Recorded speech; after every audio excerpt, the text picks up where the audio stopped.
Reading these Proverbs can feel like drinking from a fire hose.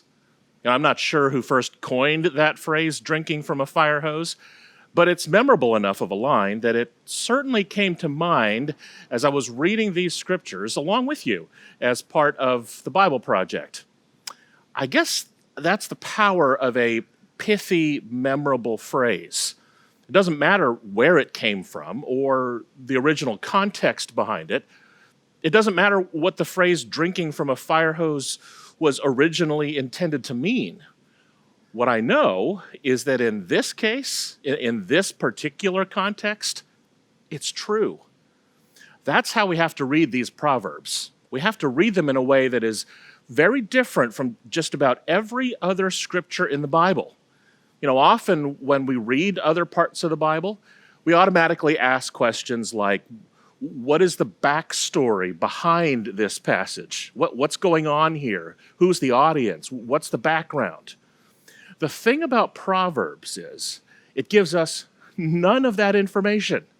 That's what makes them harder to understand, but that also is what makes them so powerful and so applicable, especially right now for you and me.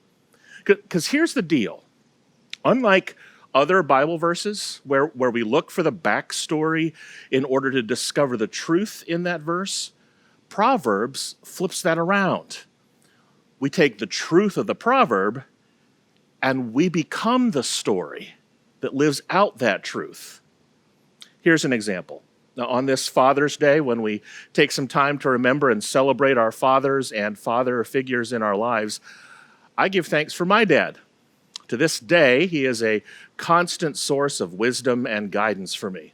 And one of the phrases that he taught me early in my childhood is, think first. Think first.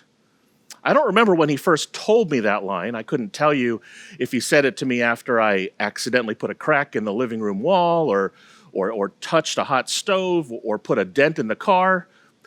All of those things happened, by the way. But it doesn't matter the exact situation in which my dad first told me to think first. All I know is I haven't forgotten it. Think before you speak. Think before you act. Consider the consequences, because if you don't, that's when accidents happen. The wisdom of my father's saying is not found in the backstory behind it. It's in the way I find it true in the stories that I live out today. I think that's how we are meant to approach Proverbs. So I hope you had a chance to listen to our Bible Project podcast from 2 weeks ago when Dr. Ann Stewart of Princeton Theological Seminary gave some really helpful advice on how to read the Proverbs. She suggested that we don't try to read them in large batches in one gulp setting, but to take our time with them. And in many cases, to find the one proverb, just one, that speaks to us, each of us on any particular day. I think that's helpful. As you heard the Nichols family read the ones from Proverbs 16 today, my hunch is there is at least one that you can focus on for today that directly connects with what you're going through in the moment. Maybe it's the proverb about being loyal in verse 6, or the one about economic justice in verse 8, or the one about pride and humility in verse 18. There's at least one proverb somewhere in the over 500 in this book that has something to tell you every day, including for me today. In fact, there is one from this morning's passage that really hit me, and it may resonate with you. It's from verses 1 to 3 of the passage. Here it is again. The plans of the mind belong to mortals, but the answer of the tongue is from the Lord. All of one's ways may be pure in one's own eyes, but the Lord weighs the spirit. Commit your work to the Lord, and your plans will be established. And then from verse 9, the human mind plans the way, but the Lord directs the steps.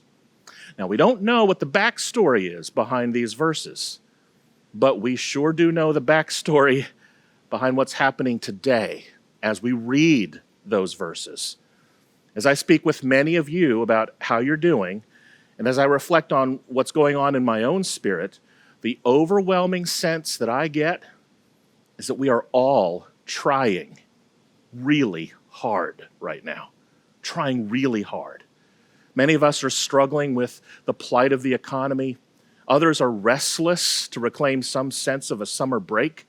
Most of us are worried about what the fall will look like in our schools and our businesses and our homes. We are trying really hard. Someone said to me this past week, at first, when I began having to work from home, it was great. I spent more time with my family. We were always home together for meals. I saved a lot of time not having to commute. But then he said this, but now I realize I'm working harder than I ever had before. For some of us, we're trying really hard to figure out what is best for our health and for the health of those around us. As society begins to reopen at the same time that COVID cases are surging all around us, we are trying really hard to figure out what is best for our physical health on the one hand and our desire for sanity and normalcy on the other. We're trying really hard. And in the wake of George Floyd's death and more recent evidence of racial injustice in our country, I know many of us are trying really hard to explore our own prejudice and claim a voice against racism and be part of the critical and challenging dialogue around the words that we use and the actions we take. I know it's very hard. We're all trying really hard, including here at the church. I want to thank those of you who have reached out personally to me and the staff and the lay leadership of the church, giving us encouragement along the way. As we wrestle over what is safest and best in the way we do the work of the church, and how and when to resume on-site ministries, and how to be a witness for racial justice, and how to nurture your sense of connection to one another, thank you for recognizing that these questions are not easy, and that we really are doing our best. You and I, all of us, are trying really hard right now. And I guess that's why of the 500 some Proverbs that we've been reading, these ones in Proverbs 16 are the ones that stand out to me in the moment. Because they talk about the difficulty in making plans on the one hand, and the importance of being humble on the other.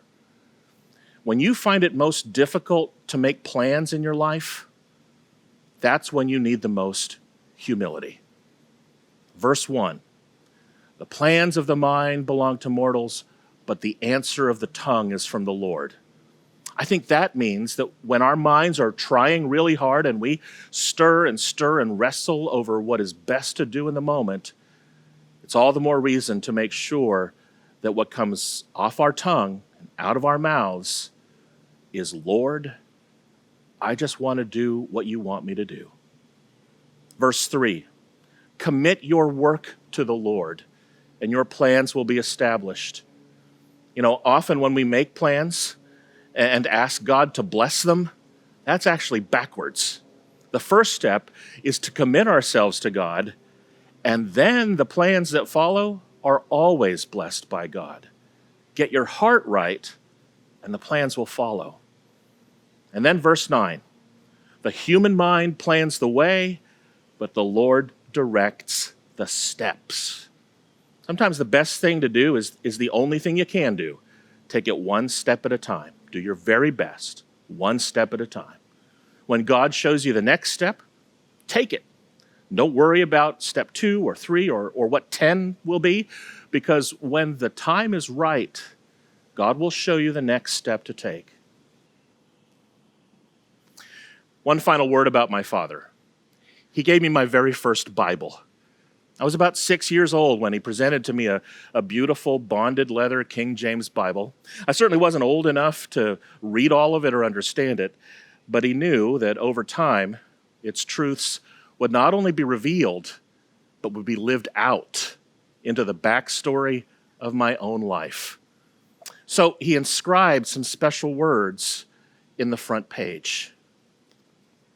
Dearest Magrey, may you make his words in this holy book your guide in life from this day and here on. And then he quoted a proverb. Trust in the Lord with all thine heart, and lean not unto thine own understanding. In all thy ways acknowledge him, and he shall direct thy paths. That's from Proverbs 3, 5, and 6, as many of you know. And for me, that is the backstory of that text, and it always will be. Every morning, you wake up faced with the uncertainties of the day. As you shake yourself from sleep, you will try to gird yourself with the determination and diligence to try really hard, to do your best, and to make plans. Those are all really good things to do, but just add one more. Start your day with humility before God. Just say, God, I need you today. I don't know what I'm doing, but I know that when the time is right, you'll show me. And I promise you this, God, I will do my best. I will not seek glory for myself. I will trust you with all my heart. For the closing prayer, I'd like to offer a prayer by one of my favorite writers of all time, John Bailey, the great 20th century Scottish preacher. His book, A Diary of Private Prayer, is one of my most cherished gifts from a spiritual mentor of mine. And this prayer in particular is called Continued Dependence on You. I'll read it, and then toward the end, we'll put the last paragraph of the prayer on the screen, and I'll invite you to speak the words aloud with me, right there where you are. Let's pray. O God, my Creator and Redeemer, I may not go forth today except you accompany me with your blessing. Let not the vigor and freshness of the morning, or the glow of good health, or the present prosperity of my undertakings deceive me into a false reliance on my own strength. All these good gifts have come to me from you. They were yours to give, and they are yours also to curtail. They are not mine to keep. I do but hold them in trust, and only in continued dependence on you, the giver, can they be worthily enjoyed. Let me put back into your hand all that you have given me, rededicating to your service all the powers of my mind and body, all my worldly goods, all my influence with others. All these, O Father, are yours to use as you will. All these are yours, O Christ. All these are yours, O Holy Spirit. And now will you join me? Speak in my words today. Think in my thoughts and work in all my deeds. And seeing that it is your gracious will to make use even of such a weak human instruments in the fulfillment of your mighty purpose for this world, let my life today be the channel through which some little portion of your divine love and pity may reach the lives that are nearest to my own. In your solemn presence, O God, I remember all my friends and neighbors, my fellow townsfolk, and especially the poor within our gates, beseeching you that you would give me grace, so far as in me lies, to serve them in your name. Amen.